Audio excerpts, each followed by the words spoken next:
ফলে দাঁড়িয়ে পানি খেলে নাকি শয়তানের প্রসাব খাওয়া হয়, এটা কি হাদিস সম্মত? অনেক সময় রাতে পিরিয়ড বন্ধ হয় কিন্তু সে সময় গোসল করা সম্ভব হয় না, এক্ষেত্রে করণীয় কি? বাবা ও ভাইয়ের সামনে চুল খোলা রাখলে কি গুনাহ হবে? নামাজের নিয়ত কি বাংলায় করা যাবে? আমি এশার নামাজ রাত 11টা বাজে পড়ি, আমার নামাজ কবুল হবে কিনা? আমি শুনেছি গোসল করার পর কলা ফল খাওয়া নিষেধ বলে হাদিসে উল্লেখ আছে, এটা কি সত্য? নামাজে কেরাত পড়ার সময় যদি কোনো জায়গায় টান বা গুন্না দিতে ভুল হয়ে যায় তাহলে কি নামাজ ভঙ্গ হবে? আজান অবস্থায় নামাজ পড়া যাবে কিনা? মেয়েদের জন্য বাবার বাড়িতে যাওয়ার পর কি কসর করতে হবে নাকি পুরো সালাত আদায় করতে হবে? নবজাতকের জন্মের পরে আজান কি ছেলেদের কানেই দেওয়া উচিত নাকি মেয়েদের কানেও দেওয়া উচিত? তাহলে আর বিলম্ব না করে চলুন আপনাদের করা ইতিমধ্যে যে প্রশ্নগুলো আমরা দেখতে পাচ্ছি আমাদের সামনে চলে এসছে সেগুলোর জবাব দিতে শুরু করি। জান্নাত তালুকদার আইডি থেকে আপনি লিখেছেন, অনেক সময় রাতে পিরিয়ড বন্ধ হয় কিন্তু সে সময় গোসল করা সম্ভব হয় না, এক্ষেত্রে করণীয় কি?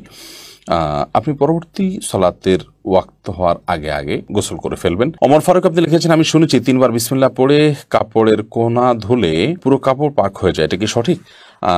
আপনার কোনো কাপড়ে যদি ময়লা লাগে, কোন জায়গায় লেগেছে আপনি জানেন না, কিংবা বেশিরভাগ জায়গায় লেগেছে, আপনি যে কোনো কোনা ধরে বিসমিল্লাহ 3বার পড়ে ধুয়ে ফেলবেন আর আপনার পুরো কাপড় পাক হয়ে যাবে। ব্যাপারটি তো সহজ নয়, বরং আপনাকে পুরো কাপড় পাক করার জন্য চেষ্টা করতে হবে। যদি সেটা অস্পষ্ট হয়, কোথায় হারিয়ে গেছে আপনি না জানেন, আর যদি জানেন তাহলে যেই জায়গা না পাক লেগেছে শুধুমাত্র ওই জায়গাটাকে ধুয়ে আপনি পাক করে ফেলবেন, তাতে ইনশাআল্লাহ আপনার কাপড় পবিত্র হয়ে যাবে। সুমনা এর দিকে আপনি লিখেছেন, নামাজের নিয়ত কি বাংলায় করা যাবে? নিয়ত মানে তো মনের ইচ্ছা, মনের যে ইচ্ছা, মনের যে টার্গেট, মনের যে লক্ষ্য, আপনি কি নামাজ পড়ছেন, কোন সময় পড়ছেন, এটাকে উপস্থিত করতে পারা, এটাকে জাস্ট আপনার মাইন্ডে আপনি হাজির করলেন, মুস্তাহাজার যেটাকে বলা হয়, সেটাই যথেষ্ট।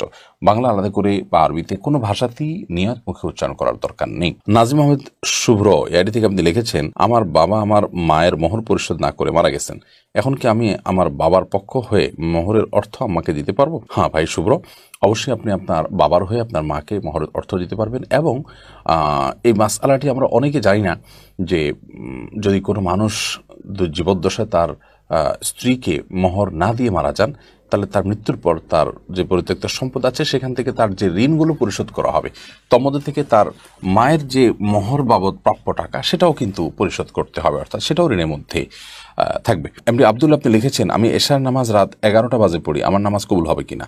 এশার নামাজ রাত 11টা পড়লে সেটা হয়ে যাবে। বিশেষ করে রাতের 1/3 পর এশার সালাত আদায় করা উত্তম। মধ্যরাতের আগ পর্যন্ত এশার নামাজ পড়া জায়েজ।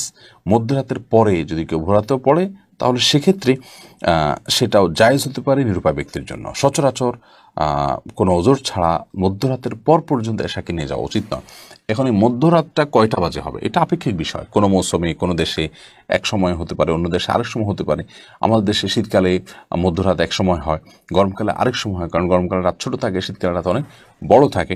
তো এটা ভ্যারি করবে যে সূর্য ডোবা থেকে নিয়ে শোবে সাদিক বা ফজর ওয়াক্ত শুরু হওয়া পর্যন্ত পুরো সময়টাকে ভাগ করে তার ঠিক মাঝামাঝি যে জায়গাটা সেখানে হলো আপনার আমাদের সীমানা, তার আগে আগে আমাদেরকে এশার সালাত আদায় করতে হবে। আর পরে করলে আদায় হয়ে যাবে, যদি ফজরের সালাতের ওয়াক্ত হওয়ার আগে আগে তাহাজ্জুদের সময় 3টা-4টা বাজে রাত পড়েন তাও আদায় হয়ে যাবে, বাট এটা অনুচিত এবং এরকম বিলম্ব করা উচিত না। নবী করিম সাল্লাল্লাহু আলাইহি সাল্লাম ওয়াক্ত মতো সালাত আদায়ের উপর আমাদের খুব বেশি গুরুত্ব আরোপ করেছেন। সিরাত উর্মি ইসলাম এআইডি থেকে আপনি লিখেছেন, বাবা ও ভাইয়ের সামনে চুল খোলা রাখলে কি গুনাহ হবে?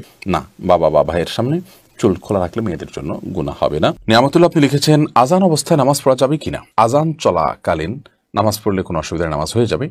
তবে ধরুন আজান শুরু হয়েছে, তখন আপনি নামাজের নিয়ত না করে আজানের জবাব দিবেন, এবং আজানের জবাব দেওয়া শেষ হয়ে গেছে তারপর আপনি এবার সালাতের নিয়ত করবেন। সেই সাথে প্রথম আজান যেটা আপনার মহল্লাতে শুনছেন আপনি সেটার জবাব দিবেন। সবগুলো আজানের জবাব আপনাকে কোটি কোটি দিতে হবে এমনটি কিন্তু আবশ্যক নয় আপনার জন্য। মেহেরুনি আড়ি থেকে আপনি লিখেছেন, এশার নামাজ কাজা হলে ভিতরের নামাজও কি কাজা আদায় করতে হবে? জি, এশার নামাজ যদি কাজা হয় তাহলে সেক্ষেত্রে ভিতরের সালাতও তার সাথে আদায় করবেন। মেয়েদের জন্য বাবার বাড়িতে যাওয়ার পর কি কসর করতে হবে নাকি পুরো সালাত আদায় করতে হবে?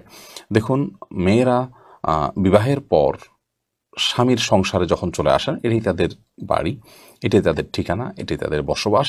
সেক্ষেত্রে তারা স্বামীর সাথে স্বামীর বাসায় থাকবেন, তখন পুরো সালাত আদায় করবেন। আর বাবার বাড়িতে যখন যাবেন তখন সেটা তাদের আপনার বেড়ানোর জায়গা, এবং সেখানে তারা নিছকই গেস্ট, যার কারণে সেখানে কিন্তু তিনি আপনার পুরো সালাত আদায় করবেন না, বরং কসর সালাত আদায় করবেন যদি সফরের দূরত্ব হয়, সেটি অনেক দূরের হয় এবং সেখানে তিনি মাত্র 2-4 দিন 5 দিন বেড়ানো নিয়তে যান।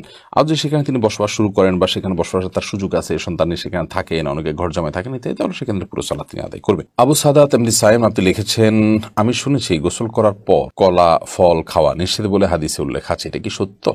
গোসল করার পর আর কলা বা ফল খাওয়া যাবে না এমন কোনো কথা কোরআন হাদিসে কোথাও আছে বলে আমার জানা নেই।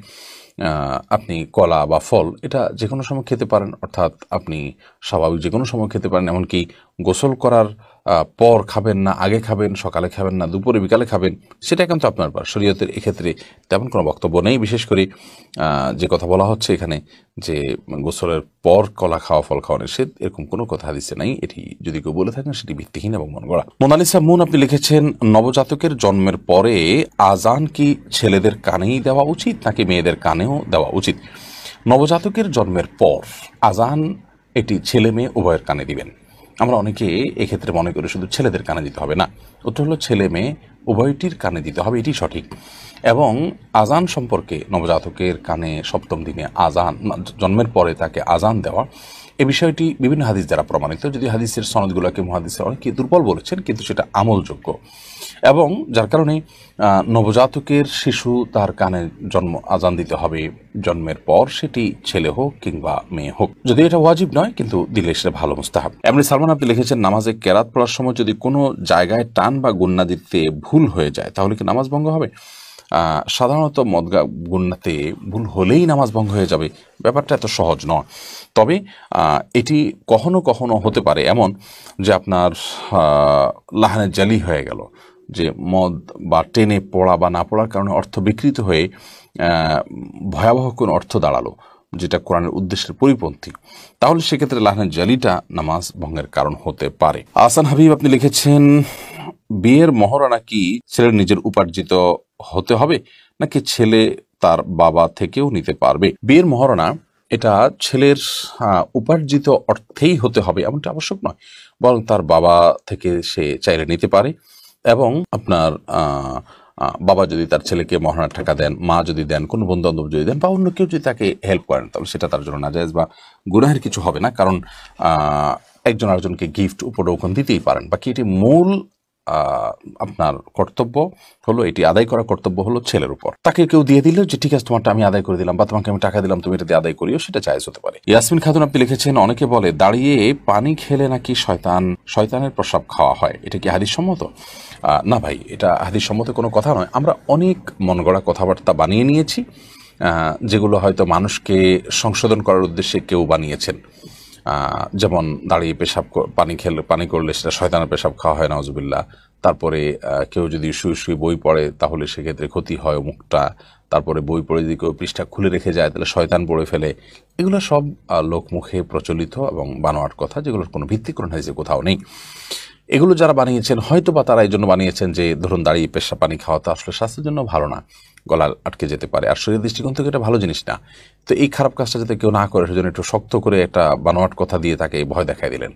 তো এই ধরনের বিষয়গুলো সৎ উদ্দেশ্য করা হলেও অনুচিত এবং নাজায়েজ। কারণ মান কাযিবা আলাইয়া মুতাআম্মিদান ফালিয়াতাবাওয়া মাকআদাহু মিনান নার। নবী সাল্লাল্লাহু আলাইহি ওয়াসাল্লাম বলেছেন, আমার নামে যে মিথ্যা কথা বলবে, মিথ্যা কথা রটাবে, সেজন্য তার ঠিকানাকে জাহান্নামে জেনে রাখে। বিধায় এই ধরনের আপনার এই ধরনের কথা বলা এটা